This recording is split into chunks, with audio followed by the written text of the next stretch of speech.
Judith, the Scourge Diva, versus Inalla, Archmage Ritualist. I like the idea of this commander, but I'm yet to see a decent deck from her. I thought Seas I quite like. Smuggler's Copter, yeah, we can go for that. We have a Fatal Push in hand, which we can use as removal on our opponent. Inalla, Archmage Eternal, is a Grixis commander. A 4/5 with Eminence. Whenever another non-token wizard enters under your control, if it's in the command zone or the battlefield, you can pay 1. And if you do, you create a copy of it. The copy gains haste and you exile it at the beginning of the end step. You can tap 5 untapped wizards you control to have a player lose 7 life. Let's go in for our untapped dual land. And then we'll go in for a Thoughtseize on our opponent and see what they've got going on. That will dictate if we want to slow roll this game or if we want to get things going pretty quickly. Okay, well there's 3 lands, Coalition Relic, Counterspell.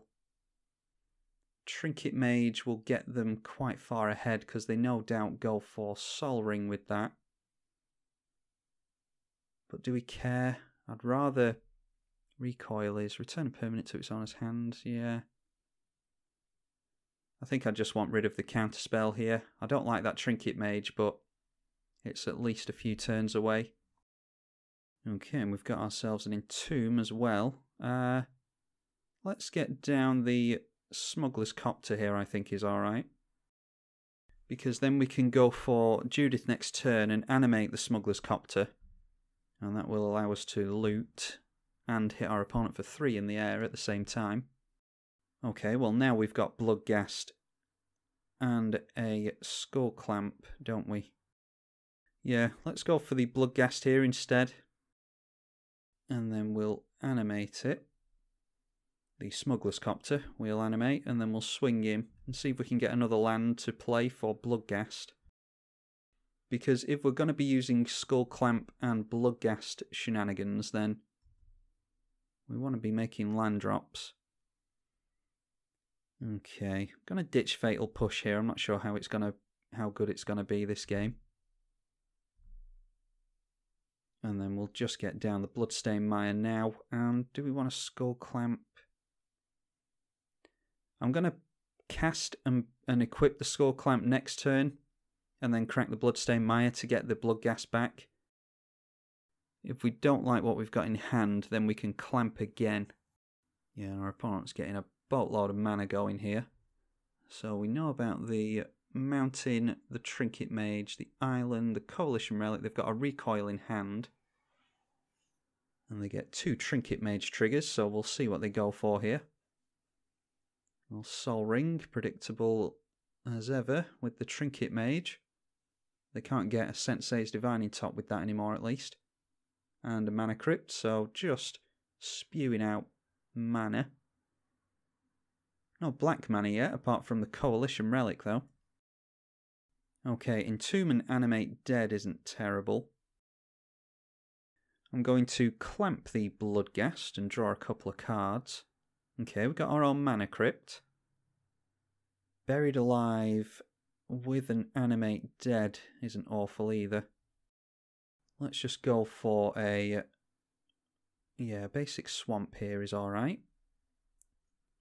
And then Bloodghast comes back whenever we make a land drop. I'm going to animate the Smuggler's Copter with the Bloodghast. And we're going to see if we can make a land this turn. Nope, not quite. That's one piece of a combo, Macace the Unhallowed. So we're going to ditch that.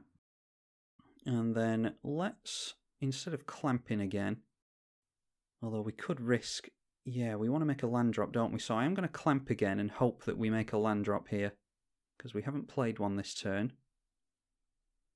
Ah, that hurts. I was hoping to make a land drop again and then go for Buried Alive. In that case, let's take something from our opponent. Kitesail Freebooter will be able to take something from our opponent's hand. But I can Dismisser, put a target creature on top of its owner's library. Okay, well they can get the skull clamp. They can get the soul ring back with that if they want to. Yeah, I'm not too opposed to them using that on the Kitesail freebooter. Okay, down comes the Mana Crypt as you would expect. We've got 2 of 3 pieces for our combo.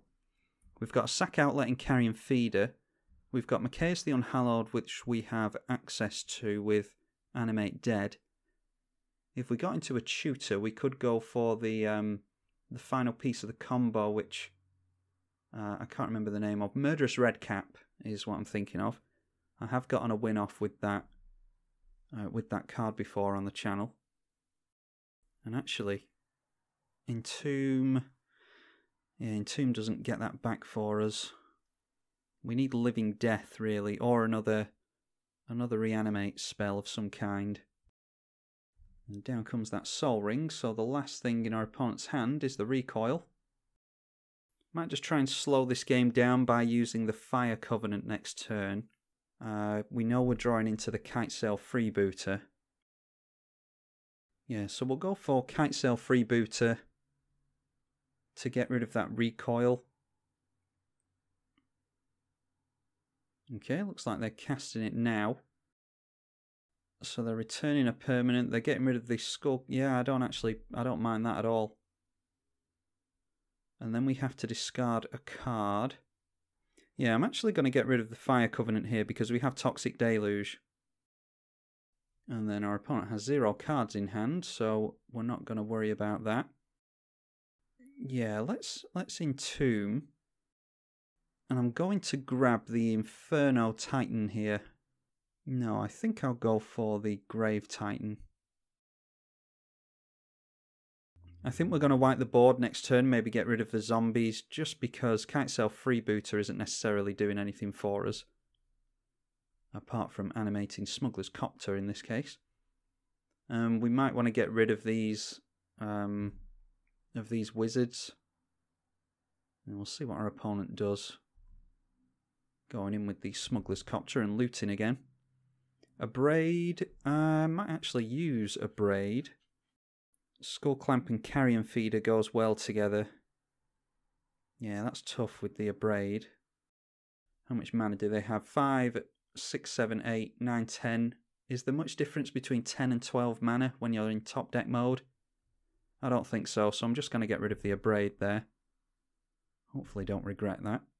Next turn, I think instead of wiping the board, we might actually just go for Skull Clamp and Carrion Feeder. And attempt to start getting some lands into play because we don't seem to be having the best of luck with that. It's turn 6. We only have 3 lands in hand. Is it Chemister? I don't know what this does. Haste, red and tap. Exile an instant or sorcery from your graveyard. And then 2 and tap. Cast any number of cards exiled with it without paying their mana cost. Oh wow, so you can actually bank quite a few instants and sorceries with that. And you can do both if if our opponent had paid for that. I don't know if you exile one with the original and then the copy could cast the ones for free. I don't know if that's how it works. I'd have to look into that. See if we get bolted again. Yeah, we certainly do. We're not having the best of luck this game. And still not drawing into lands. Let's go for the Skull Clamp.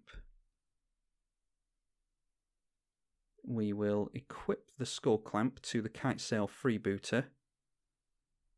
Then get down the Carrion Feeder. We'll animate the Smuggler's Copter with the Kitesail freebooter. And then we'll see what we draw into. We'll just swing in with everything because the Grave Titan is going to give us a couple of zombies when it swings in. And still not a land. Hymn to Torak does nothing for us whilst our opponent's hand is at 0. Just chump blocking there, so making it less of a concern for us to get down the Toxic Deluge.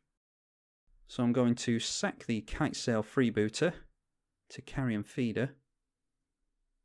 And there we go, finally getting into some lands.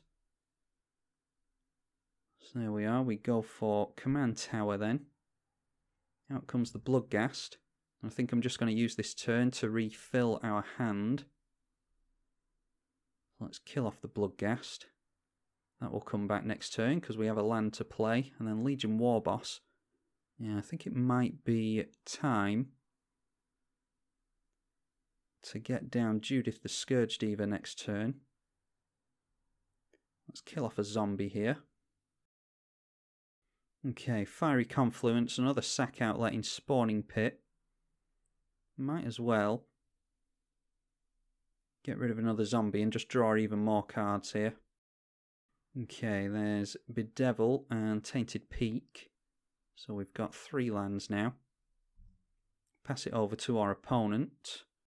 And they have decided to do something with, is it Chemister? Yep, they're going for the recoil. So next turn, once they untap, they'll be able to pay 2 and cast that for free. We need to go down 3 cards here. We might need to pile on damage to our opponent with the Fiery Confluence. We can deal 6 damage to them with this. We can choose 2 damage to each opponent 3 times. So 6 damage to our opponent for 4 mana on a modal card is very good. Okay, Mystical Teachings. Search your library for an instant. Reveal it, put it into your hand. Let's see what they're going for here. They've got 5, 6, 7, 8. Well, they do have Cyclonic Rift mana. And this has flashback as well, so that's worth noting. But no, that's just a Comet Storm, so it looks like they are all out on trying to wipe the board here. We'll see what they put into Comet Storm. Okay, they're looking to just cast the recoil, and they're going to bounce the Grave Titan back to our hand. We can recast it if we want to. Yeah, I'm not going to sack it. I'm going to take it back into our hand. And then discard a card. We'll just get rid of the swamp. Because I'm hoping that our land drop situation isn't going to be too relevant. We can go wide on our opponent and then kill them off with the Fiery Confluence next turn. Yeah, I don't think there's anything they can do. They have a Comet Storm in hand, but that doesn't do anything for them. And bolted yet again with the Mana Crypt. We've gotten dealt a hell of a lot of damage this game because of that. Just go wide on our opponent. We only need to deal 2 damage to them to put them in range of Fiery Confluence. And they are chumping the Carrion Feeder. And this is just one of those games where we haven't had a chance to, or really needed to, cast Judith the Scourge Diva. Quite a versatile deck this in 1 versus 1, so we've seemed to have proven that here. And the only thing in our opponent's hand is an instant speed Comet Storm. Choose any target and then choose another target for each time it was kicked. It deals X damage to each of them, so they could have gone for our face with the Comet Storm, but they didn't have enough mana to do that. They only could have done 1, 2, 3, 4 damage to us, and that obviously isn't enough because we're at 9 life.